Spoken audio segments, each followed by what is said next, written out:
I want to welcome Miss Hani Gabar. Please stand. Miss Hani Gabar, salamat sa imong paari dire. Sa atong igsuon po kay Brother Kim and his wife. Please stand. Kay Sister Veronica Galidon. Please stand. Salamat sa inyong pangani. Unta balik-balik mo kanunay diri pag-attend sa simba. And ang atong mga star players, no, atong basketball, evangelistic basketball team, please stand. Nani sila dula unya, semifinals na. Tandog tanan mga evangelistic basketball player. Unta, kanunay ng simba diri para ang kadaugan na adjud kaninyo kanunay. Hallelujah. No, God is good. All the time, God is good. In this world, we are filled with many challenges. Whether it is relational, emotional, financial, or spiritual. It includes our struggles and spiritual battles. And every day, we face temptations, doubts, and the battle, and the attack of our enemy. No? But today, I'll be sharing with you overcoming challenges with the spiritual power can be found in the book of Ephesians chapter 6 verses 10 to 18 and in the book of Romans chapter 8 verses 37 to 39.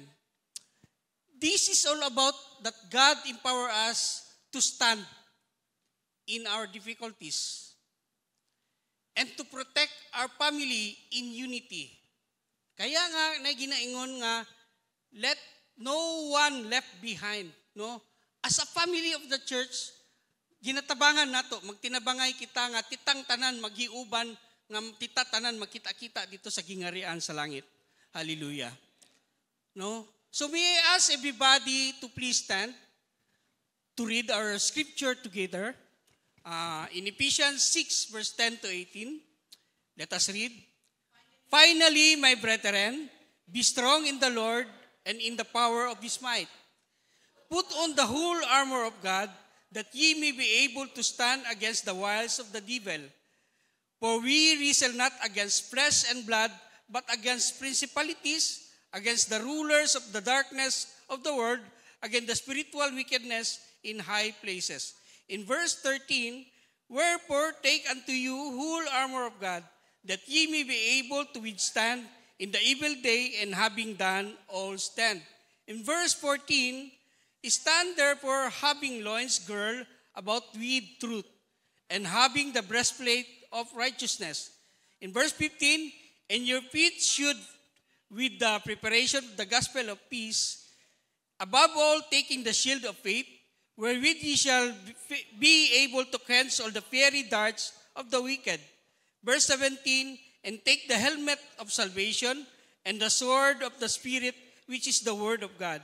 In verse 18, praying always with all prayer and supplication in the Spirit, and watching thereunto with all perseverance and supplication for all saints. Let's go to Romans 8. In Romans 8, verse 37, yet in all these things we are more than conquerors, though him that loved us. For I am persuaded that neither death, nor life, nor angels, nor principalities, nor powers, nor things present, nor things to come, nor height, nor depth, nor any other creative shall be able to separate us from the love of God, which is Christ Jesus our Lord. And let us bow down, let us pray. Lord God Almighty, we are here together to hear your words. Open our hearts and mind to receive your truths, and may the Holy Spirit bless my words and fill this place with your presence. Help us to understand your message, to be able to apply it in our lives, and to be able to grow closer to you. In Jesus' name we pray. Amen. Hallelujah. We are not fighting alone. Apostle Paul teaches us that our struggles are not merely physical or circumstantial, they are spiritual. No? So kita, mag-inampingon kita. Kay wala jud ta kabalo sa tang kaaway karon. Dili tawo atong kaaway kun dili espiritu. Mairabiya nga espiritu maayo. No, og ang espiritu daotan. Nakakita na ba mong espiritu nga daotan? Ako tong bata ko nakakita ko kanang bata nga nasudlan. Nakita jud nako kung unsa kahadlok na naman kaning isa ka papel iyang gilabay naigo diri sa isa ka tawo nasamad. Grabe yun ang pansa daotang espiritu. So mangandam ta, no? Yet in Christ, ang Ginoo si Jesu-Kristo naghatag kanato og kanang divine resources to stand firm and to overcome. In Ephesians chapter 6:10 to 18, Apostle Paul provide us a powerful image, which is the armor of God, no? Kana, mo nang armor of God. Nana diya yung label, no? The armor is God is not a physical suit, but a spiritual provision, a divine defense designed to equip us to stand firm against the scheme of the devil. Why we need to wear the armor of God? Nanong kinanglan man yuta musulod sa armor of God? First is the call of strength. No? Kinanglan yuta nga nangita kung asa ta nangitag kusog walay lain kundi sa Ginoong Dios nato ginapangayo.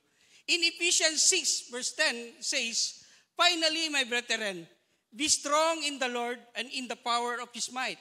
So Paul is urging us to draw our strength to the Lord. We cannot win spiritual battle sa ato ang kaugalingon nga power. Bisa pag dili ka maligo, di gyapon ta kapildi ana. Dili na nga power ang ginabot pasabot nako. Ang power is spirit, no? Nga kinahanglan ang atong tinuod nga kusog na makita nato sa relasyon nato sa tong Ginoong Hesus. Ako bitaw last January, natake man po ko ka ng mild stroke. Actually, mag 1 year siya karon January. But wala jud ko'y laing ginakuan og kusog kundi ang akong pagampo, ang akong pagsalig sa atong buhi nga Dios. And ginastand nako ang pulong sa Ginoo pinaagi sa pag-recite lang jud nako no sa Isaiah 41:10, nagaingon siya, "Fear not, for I am with you. Do not be dismayed, for I am your God. I will strengthen you, I will help you, and I will lift you, I uphold you up, and I will uphold you with my righteous hand." No, pinaagi sa kong pag-ampo ani simbahana. Now, naanak ko diri sa inyong atubangan para mag-share sa pulong sa Ginoo. Wala joy imposible sa Ginoo. Even mga needs na mo, even nawad-an mami ato kay nabahaan pud to among farm. Wala mi na harvest nga tarong. But so only among prayer, among pagluhod diri sa Ginoo, among pag-ampo sa kanunay, mo'y nagsustener sa mua nga naka-survive jud mi. Wala joy lain kundi si Jesus Christ lamang. Hallelujah. Hallelujah. And the next no nga why we need to wear our armor of God is to recognize our enemy. Kaila ba ta sa itong mga kaaway? Nag-ingon sa 11 and 12, no? Paul reminds us that our battles are not against people, but against spiritual forces. The enemy uses deception, lies, temptation to lead us astray. No? Ang kaaway na to, mamakak. Kung sa may gingon sa John 10:10, to destroy us nga tita mga Kristohanon. Dili ganahan ng Kristohanon nga muduol ta sa Jesu-Kristo kay gusto niya sa iya hata. So what happened to our government now? No, nag-inilaray, namakak. So sa may resulta sa ilang pagpamakak, kung ang Ginoo naghatag dako nga flood, dagag na matay, dagag na gubaan. So it is important nga we wear our armor of God so that maprotektahan jud ta. Dili ta dali mailad, dili ta malinla, no? O sa may pinaka number 1 nga makalinla sa tao. Sa tinuod lang, kwarta. Tinuod ba? Kumawad ang tag kwarta. Asan lang tamo duol, di ba? Ang usahay, makuha na lang tag-scam. Mas-scam na lang ta kay pataka na lang tag-duol. Nga wala ta kabalo nga ang pinakadali nga duulan is only God. Nga siya ang atong Jehovah Jireh. He is our good provider. No? Ug wala mo naka-testing ana, then try to pray. Try nga mo duot jud ta saya, mo dut ta niya para ma-feel na to nga ang Ginoo na adyod wali magpabaya sa to. Hallelujah. So now, in verse 13, niingon jud siya, therefore, take up the whole armor of God, that you may be able to withstand in the evil, and having done all, to stand. No, para makatindog ka, kinahanglan jud isulob jud nato tong full armor. So I will start now to share the components of the armor of God. First is the belt of truth. Kinahanglan jud nato ang bakos sa kamatuoran. No, in verse 14, stand therefore having girded your waist with truth. Kinahanglan na baksan jud ta sa kamatuoran. Lisod kay nang wala tay kamatuoran, wala tay kadaugan kung puro lang pagpamakak o dili tinuod, no?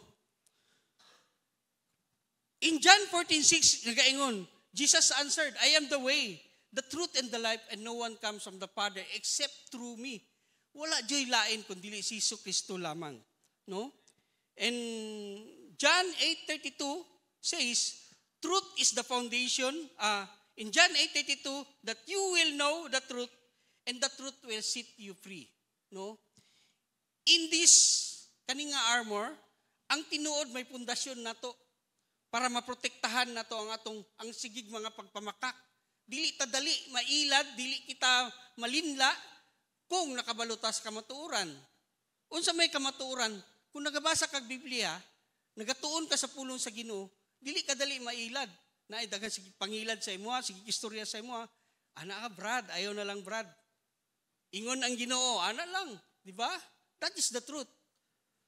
In John 3:18, no, nagaingon, dear children, let us not love with words or speech, but with the actions in truth, no? Pinaagi sa tong baba, kung ang atong sulod sa atong baba puro pulong sa Ginoo, then the truth will set you free. Dili ta dali mailad.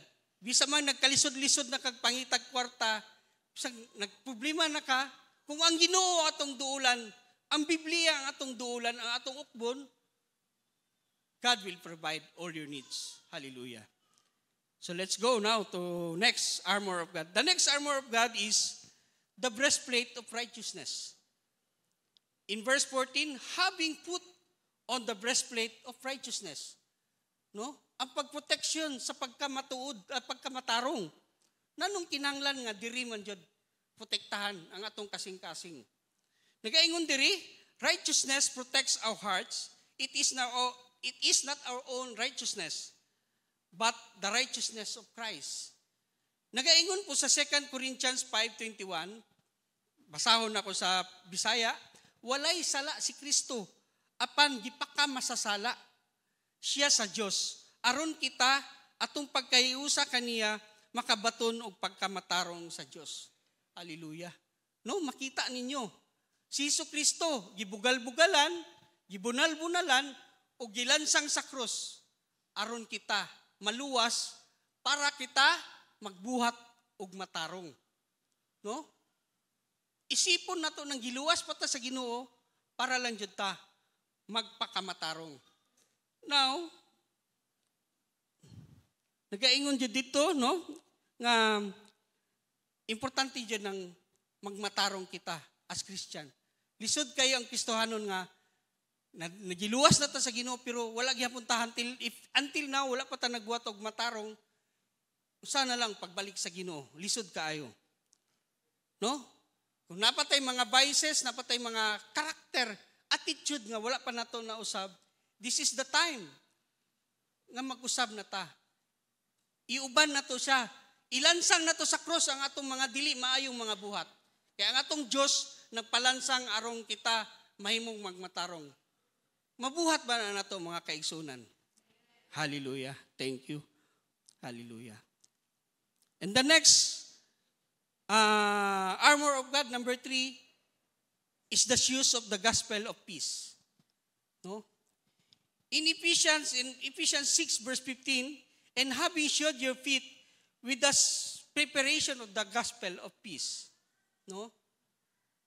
This is now the time nga ginatawag na ta sa atong Great Commission. Unsa may purpose atong sapatos, unsa may purpose atong mga tiil, no?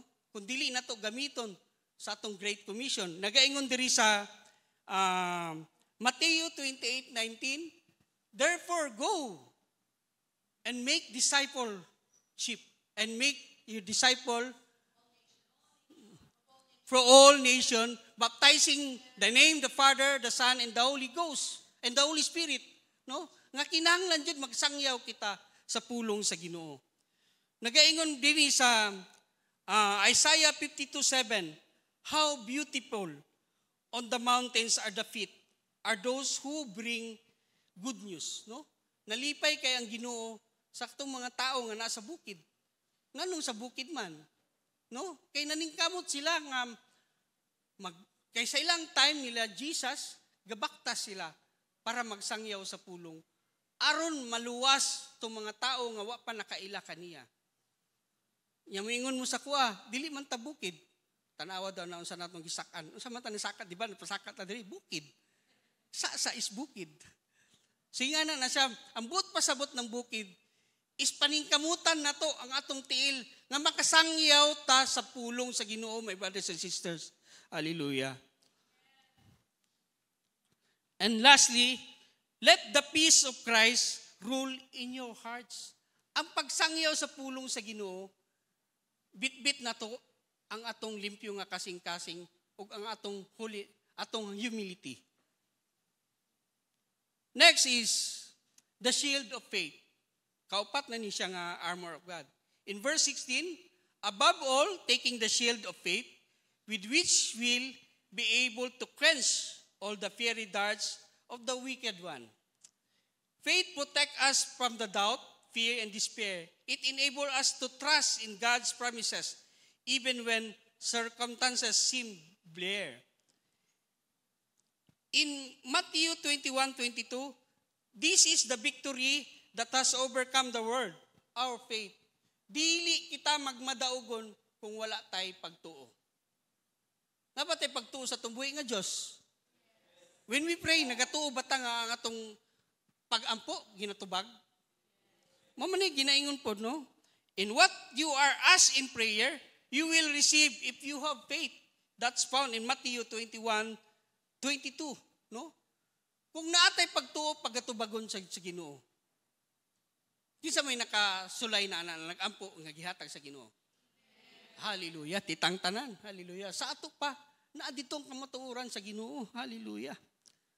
Ug walay kamatuoran kung nahimo ra man tag DPWH.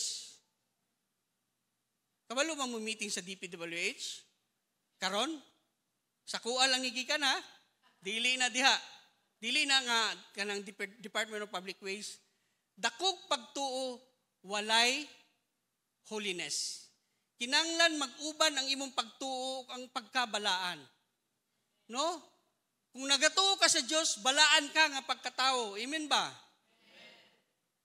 Atong mga player, kung nagatuo ta sa Diyos nga mag-champion ta, balaan ta. Ay, di na ko maniko. Sports lang, dula lang ta, sports lang, ana lang god, no? Ang ato araman is fun, di ba?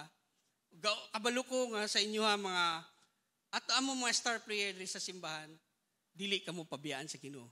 And gina-claim na ko nga victory na nato. Hallelujah. Victory sa team. Hallelujah. Praise God. And next is the helmet of salvation. In verse 17, and take the helmet of salvation. Salvation protects our minds.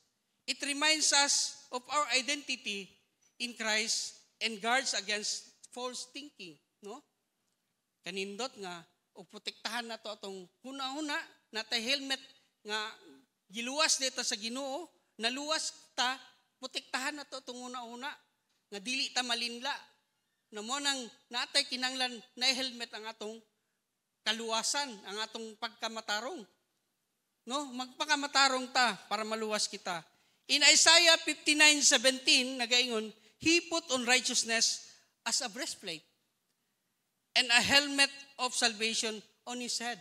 No, nag-uban ang duha nga protektahan na to tong ulo, protektahan po na to tong kasing-kasing. So, protektahan na to tong ulo para maghuna-huna tag tarong, mahimutang tarong, protektahan na to tong kasing-kasing para magpadayon ang atong pagkamatarong. No? Atong huna-huna ug atong kasing-kasing numero 1 na to. Uban dyan na siya nga ginaprotektahan na to. So, next. The sword of the Spirit, which is the Word of God. In verse 17b, the Word of God is the offensive weapon. Mo ni pinakagwapo nga pang-opensa na to sa atong mga kaaway. The Word of God. It equips us to speak the truth, rebuke error, and overcome temptation. Natay kaaway, natay kalalis, na dili Kristohanon, gamiton na to ang mga pulong sa Ginoo. Dili na sila kasagang sa tuwa. If ang pulong sa Ginoo, ingon ani nga bersikulo, ingon sa Ginoo. Di ba nga na siya, di na siya katubag. In Hebrews 4:12, the Word of God is alive and active, sharper than any double-edged sword. No? Ang pulong sa Ginoo susama sa espada. Brad, pakita ra ning panday, Brad. Ang sword. Ang sword, kana siya. Kung kana siya, iduslak na sa imong tiyan, sakit na, di ba? Kung dunggabon ka, sakit na. Paghulbot pa jud na nimo, mas labong sakit. Nanuman, kita ka ng giring-giring, ana. Tanan laman loob nimo, ana, guyuron pagawas. Unsa man, sakit dili? Sakit. Ang ana ang pulong sa Ginoo. When you read the Bible, ug wala pa ka nang matarong, naigo ka sa pulong sa Ginoo, sakit na siya.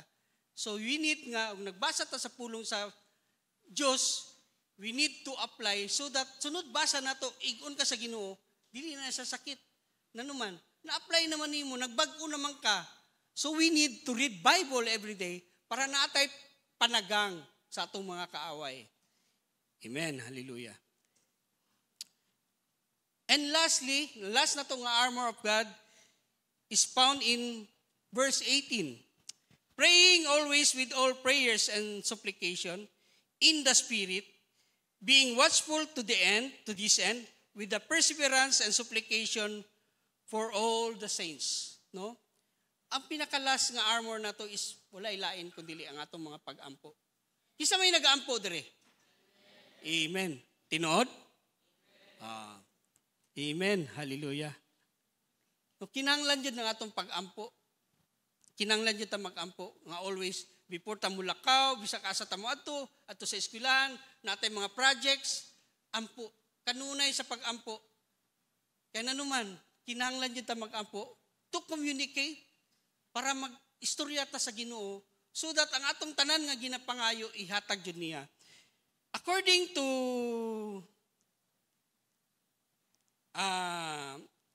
nawala na po ko. Prayer is the essential. It connects us with God, strengthens us, and enable us to stand firm. The prayer of a righteous person is powerful and effective. Nagaingon sa James 5:16. And in Philippians 4:6, do not be anxious about anything but pray about everything, no? Wala siya kung nabalaka ka, ayun nakabalaka, iampo na lang. Mo nang nadito ta sa simbahan, natay morning watch, adlaw-adlaw nagaampo diha. Huna-hunaan ninyo, my brothers and sisters, nga kaning storya, there is someone nga nagaampo dyan sa inyo ha, nga naa diri sa simbahan. Walay dili ginaampuan diri, kung dili nay nagaampo sa inyo ha. Na mo dito natay prayer and fast para maampuan dyan mo tanan, no? O ginahilakan sa atong mga membro, ginahilakan sa mga kauban nato sa simbahan, ang matag-usa nato para kita malisdan sa atong mga sakit, sa atong mga panginahanglan, tanan gipangayo nato sa atong buhi nga Dios. Daghan ta nagampo sa Ginoo, pero ang Ginoo ginaisa-isa na niya hatag sa tua. Hallelujah. Now, karon kay nasulob na nato tanan armor of God, mao na ang atong itsura, no, kanang baga kayo, lig-on na ta. But ang tinuod nga armor of God nga mga tao is kani, mga tawhan ani. Yeah, kani. Kani sila mga tinuod nga nagawear sa armor of God. No? Kay nanuman, they are praying always, they are reading Bible always, no? Gahimog soap, nagasimba kanunay, ug wala joy lain nga maduulan nila kundi ang Ginoo, ug kaning grupuhan ni ready to attack, to visit sa inyong mga balay para itabangan mo nga makaila sa mga tong tao pa nga wala ka kailo sa Ginoo. Mao ni sila nagbitbit sa gugma, sa kalinaw, sa atong buhi nga Dios. Mao ni siya kanunay nga armor of God. Now, if gusto ninyo nga be like them, pwede nato na mabuhat, no? Sa pagkanunay nato maadto diri sa simbahan, to read Bible and to pray every day. Hallelujah. Now, after that, no, let's go now to Romans 8:37 to 39. Pasahon na kukusab, yet in these things we are more than conquerors. Though him who loved us, for I am persuaded that neither death nor life, nor angels, principalities, nor powers, nor things present, nor things to come, nor height, nor depth, nor any other created thing shall be able to separate us from the love of God which is in the Christ Jesus. Hallelujah. This passage is a powerful declaration of God's unwavering love for us in Christ Jesus, assuring us that nothing can separate us from His love, His security and hope we have in Christ. After we equip ourselves with the armor of God, we can stand confidently, knowing that nothing can separate us from God's love. And in Romans chapter 8, verses 7 to 39, is the assurance that even in the midst of spiritual battles, we can more than conquerors through Christ's love, which sustains and protects us. Tulo ka pulong, gingon ni Paul. We are more than conquerors. Kisa may mga mamagdaugon diri. Hallelujah. No, kung naata kay Kristo, kanunay ta magmadaugon. Dili ta makabatig kapildihan, dili ta sigigilak, no, kay naguol. We are more than conquerors. Ikaduha nga promise sa Ginoo, no? The challenge, no? Tagaan ta niya hagit for unbreakable bond. O sa may unbreakable bond? Isa may makita na ko diri ha? Wala. Pila na mo ka years, Brother Kim, sa mo wife? 7 years. Taas na ha? Kami sa akong asawa, 16 years na sa akong asawa. Mo na example sa unbreakable bond. No? Itong nanguyab ako sa akong asawa, ningon ko, hanggang maguna ang mundo, mamahalin kita. Oh, di ba? Unbreakable bond. Mo nang promises na to. Unsa po kay atik ninyo? Pero Kristohanon man ta, walay atik, no? Walay atik, no? Unsa na lang po kaha ang atong unbreakable bond sa atong buhi nga Dios. Kung naman niabot man ang kusog, the big one na linog, napa ba atong gugma sa Ginoo? Kung nautdan tag kwarta, kung namatyan man ta, napabagyapon atong unbreakable bond sa Ginoo? No? Kung mahubsan tag kwarta, mangluod. Di na mapakita sa simbahan. Ano, waragwa na Ginoo. Basula ang Ginoo kung wala kay kwarta, di ba? And the lastly is the love of God. Ang tinuod nga love sa Ginoo is kana ang nagpalansan siya sa Ginoo sa krus. Nagpalansan siya sa krus aron kita maluwas. Aron kita mahimong matarong di sa kalibutan. No, that is ang tinuod nga gugma sa Ginoo sa tua.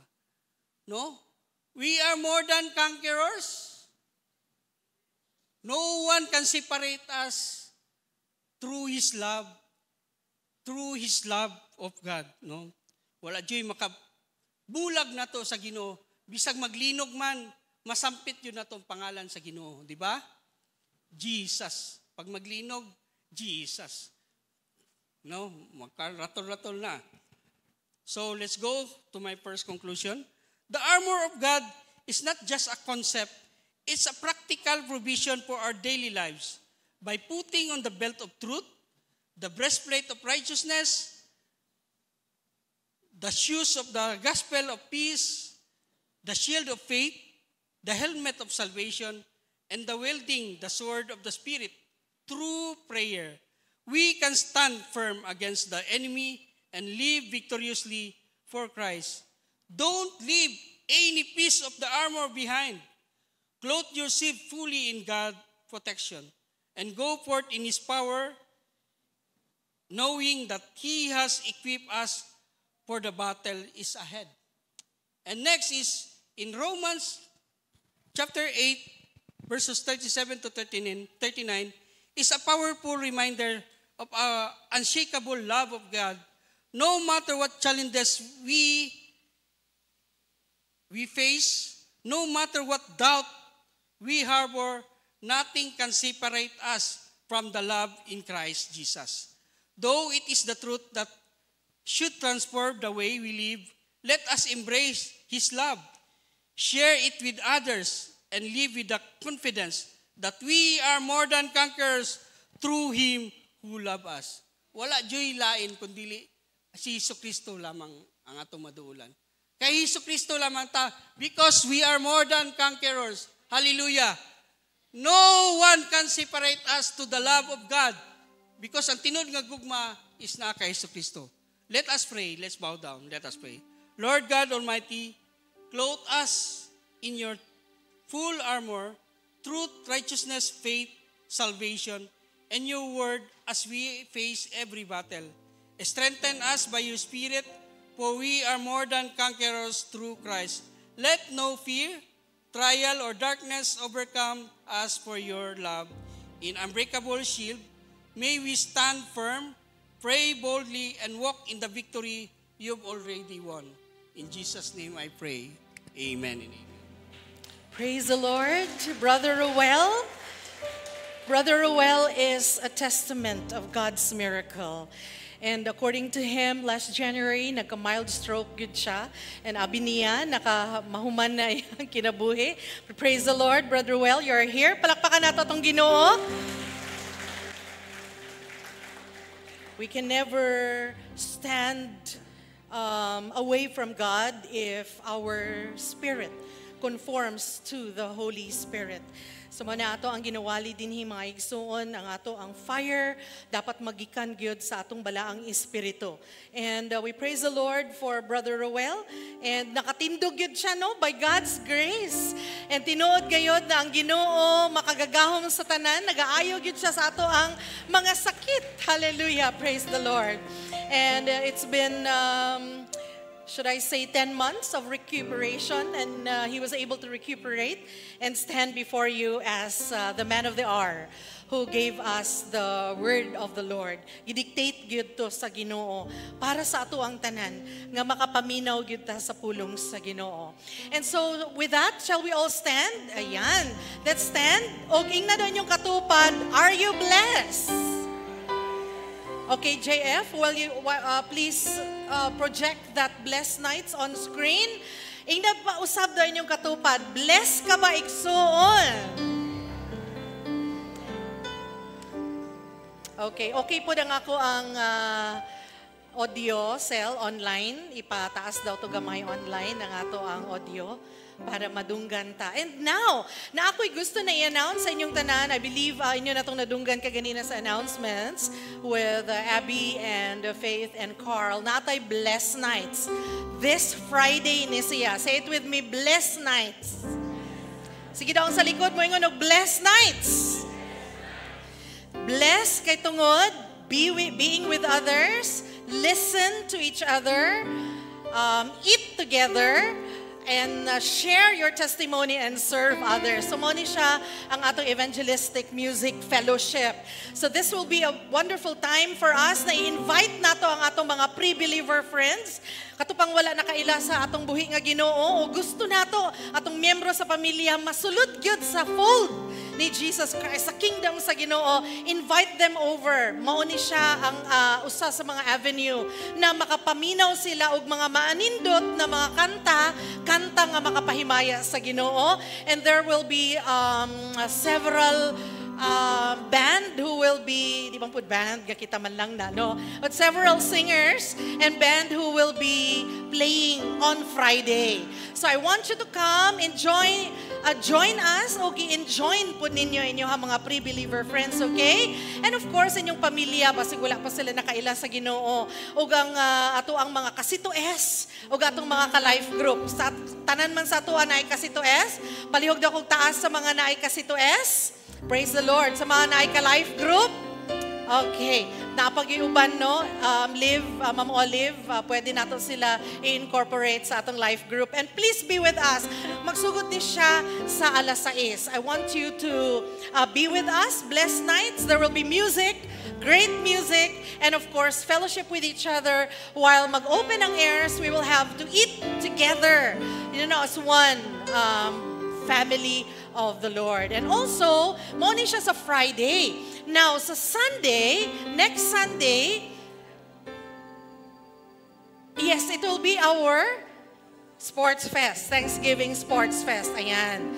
Sige, paminaw sa mo sa kuha mo na ginapatindog ta mo para your attention will be sa ako ang ginaingon. Now, next Sunday will be our Thanksgiving Sports Fest. So, ingna din yung katupad. Kabalo na ba ka sa kanga color? Do you know your team color? Team color nato, yellow, green, red, and blue. So, murag ako, green yata ako. So, kung wala pa ka nakabalo sa imong team color, kay magsugod na atong Sports Fest by next Sunday sa atong bulletin board, please go to the bulletin board and check your names there, okay? Kay naka-under ta sa usa ka color, sa upat ka colors, and napo tay mga 4 ka leaders. Para next Sunday, ready na ta with our cheering, ready na ta with our flags, ready with all of our tarpaulins. Okay ba? Say it with me, okay ba? Okay na okay kaayo, praise the Lord. And last na lang yun, I still have time. Very early si Brother Roel Nauman. On the 3rd Sunday of November, say it with me, 3rd Sunday of November is one of the milestones sa atong simbahan, and that is our annual Thanksgiving Sunday. Say it with me, Thanksgiving Sunday. November 16, kung dili ko makalimot, November 16 is the 3rd Sunday of November. Ingay katupad, join ta ani igsoon. Since we will not be doing potluck, may I invite everyone, apil na po na sa announcements kaganina, magdalatag nagkalain-lain na prutas. Amen ba? Nagkalain-lain na prutas, mangoes, apples, grapes, or banana, or anything that you can bring. And we will place it on the stage in front as a symbolic gratitude to our God. And at the same time, we will have our Thanksgiving feast during lunchtime, and then ang ato ang gipangdala ato ra pong kaunon together. Okay ba na? So, looking forward to a wonderful Thanksgiving celebration on November. Again, palakpakan nato atong Ginoo because He is great and mighty. Hallelujah! Siya po ang ato ang naghahatag sa ato ang mga panalangin every day. I want to read to you some passages of scripture sa Malakay 3. Malakay 3, sugod sa versikulo 6, 7, 8, 9, 10, 11, 12. Okay. Ang ingon dinhi, for I, the Lord, do not change. Therefore, you, O son of Jacob, are not consumed. From the days of your fathers, you have turned aside from my statutes and have not kept them. Return to me, ingon ang Ginoo, the Lord of hosts, and I will return to you. But you say, how shall we return? So verse 8, will a man rob God? Yet you are robbing me. But you say, how have we robbed you? in tithes and offerings. Verse 9, you are cursed with a curse, for you are robbing me, the whole nation of you. 10, bring the full tithe into the storehouse, so that there may be food in my house. And test me now in this, says the Lord of hosts, if I will not open for you the windows of heaven and pour out for you a blessing until it overflows. Then I will rebuke the devourer for you. So unsa tong mga mukaon, mudunot sa ato ang mga abot, si Ginoo mismo, ang Ginoo mismo ang mo-rebuke ni ana para dili kaunon ang atong mga abot, atong mga sweldo, negosyo, whatever it is that we have, no, mga panalangin nga ihatag sa Ginoo sa atoa. So that it will not destroy the fruit of the ground, nor will your vine in the field cast its grapes, says the Lord of hosts. 12, all the nations will call you blessed, for you shall be delightful. You shall be a delightful land, says the Lord of hosts. Nagsulti yun ang pulong sa Ginoo. Now, we rob God in our tithes and on our offerings kung dili ta maghatag. This is not out of my mouth. It is the word of the Lord. And may just encourage all of you. Cast your bread upon the waters, and it will return to you 100-fold. Whatever we will sow, we will reap 1,000-fold. And now let us raise our hands to heaven as well as our tithes and offerings as we recite our declaration. And as we declare this, say it with all of our hearts, not just merely reading it, but declaring it from the bottom of our hearts that indeed ang atong gibutang sa kamot sa Ginoo will indeed be much. Little becomes much when you place it in the Master's hand. And let us now declare, this is a new season and a new opportunity to give generously and cheerfully, trusting in the Lord's promises. With faith-filled heart, I declare, in the name of Jesus Christ, financial blessings, favor, and a breakthrough are upon me and upon the members of this church. This is a year of abundance, provision, and increase. I will remain faithful in supporting the work of God and committed to doing His will. I give cheerfully, knowing that God will supply all my needs. I declare breakthrough in our businesses, breakthrough in our jobs, breakthrough in our families. The sources of my income are protected, and the work of my hands is blessed. As I sow into His kingdom, I will reap a bountiful harvest by the power of Jesus Christ. Hallelujah, mga igsoon, mag-ampo ta, gamhanan mahigugmao na Dios. Nagapataas kami, Ginoong Dios, kanilang yun, gamay lang yun kainin na portion. This little portion, small portion, O God, of what you have bestowed upon us. Sa kamaayo sa among panglawas, gikan ni sa imuha, Lord Jesus. Sa matag-adlaw nga amo ang ginalungag, Lord Jesus, gikan kanimo. Sa matag-adlaw nga among pamasahe para makatarbaho mi, gikan kanimo. Kada adlaw, Ginoong Dios, among panggasolina para Ginoo ang among abot, Ginoong Dios, dili gyud makabsan, Ginoong Dios, gikan na kanimo. Among mga maayong panglawas, amo ang mga paminsar na maayo physically, psychologically, and emotionally, gikan gyud na kanimo, Ginoong Dios. Daghan gyud kaayong salamat. Ang amo ang mga pangagpas, Ginoong Dios, nga dili gyud nimo mikalimtan. And as this little portion, O God, from the bottom of our hearts, as this signifies our love for you, we love you more than our money. May it be, O God, bring glory to your name for the good of your kingdom and for the glory of the Lord. We thank you, Lord Jesus, kay sa kamatag adlaw, Lord Jesus, ang imong mga buluhaton diri sa simbahan, ikaw yun ang nag-provide. We have so many program in store, O God, pero Lord, dili nini mo kailangan ang among mga programa, among mga events. This would just help, O God. But Lord, what you need, O God, is our heart and our ability, O God, to give you willingly that you have provided for us. We will give it back to you. Thank you, Lord, for your promise that you will never leave us nor forsake us even unto the end of the world. O salamat, Ginoo, sa promisa that when we sow, we will reap. Whatever we sow, we will reap a thousandfold. Hallelujah. Thank you, Lord. for what you have done great and the great things you're going to do. In Jesus' name, amen. Magbutang na ta sa atong mga tithes and offerings and our offering glass bin that's beside you. O ang atong mga baskets nga naa sa inyong mga kiliran, and also ang atong offering glass bin nga naa diri sa atubangan. We shall wait for you so you can give to the Lord and place it sa atong mga butanganan. Daghan kayong salamat sa ato ang mga friends online. We are on live streaming. Thank you so much for all of your support sa ministeryo diri sa simbahan. And from the bottom of our hearts and as one happy family here in the Church of God Sasa, thank you very much. Nasa karon nag-live stream from Canada, Australia, and from New York. Thank you very much. Neng, see you tomorrow.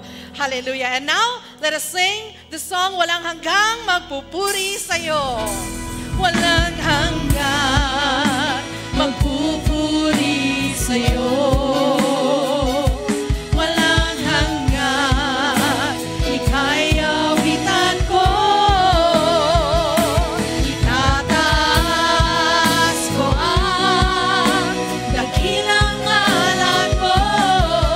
Dahil ikaw, Diyos ng buhay ko. Sa biyaya mo'y ako'y nabubuhay. Sa pag-ibig mo'y ako'y nagkakulay. Kaya ang nais ko, ang purihin ka, Jesus. Dahil ikaw, pag-asa ng buhay ko. Of all our hearts, walang hanggang magpupuri sa'yo. Walang hanggang ika'y awitan ko. Itataas ko ang dakilang ngalan mo. Dahil ikaw, Diyos ng buhay ko. Itataas ko ang dakilang ngalan mo. Dahil ikaw, Diyos ng buhay ko. Itataas ko ang dakilang ngalan mo. Dahil ikaw, Diyos ng buhay ko.